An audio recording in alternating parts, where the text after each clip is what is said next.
આણંદ જિલ્લાના બોરસદ તાલુકાના ભાદરણ ગામ ખાતેથી મુખ્યમંત્રી ભૂપેન્દ્ર પટેલે રાજ્યની 2666 ગ્રામ પંચાયતોનું ખાતમુહૂર્ત કર્યું હતું। ત્યારે છોટાઉદેપુરની 27 જેટલી ગ્રામ પંચાયતોના આવાસો ₹704.49 લાખના ખર્ચે બનાવવામાં આવશે।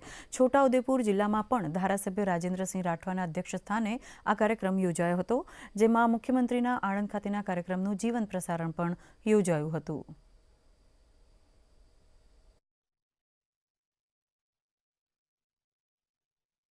છોટાઉદેપુર જિલ્લાની 27 ગ્રામ પંચાયતોનું માન્ય મુખ્યમંત્રી શ્રી સાહેબ દ્વારા ખાતમુહૂર્તનો પ્રોગ્રામ કરવામાં આવેલો હતો।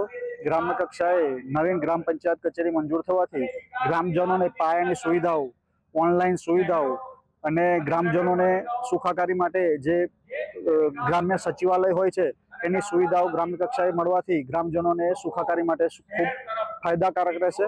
અને સરકારનો પ્રથમ પાયો સ્થાનિક સ્વરાજ્યની સંસ્થામાં ગ્રામ પંચાયત ભવન એક ખૂબ સારી સેવાઓ અને વહીવટમાં પારદર્શિકતા લાવશે, જે માટે સરકારશ્રીનો અને અધિકારીશ્રીનો આ તબક્કે ખૂબ ખૂબ આભાર માનું છું।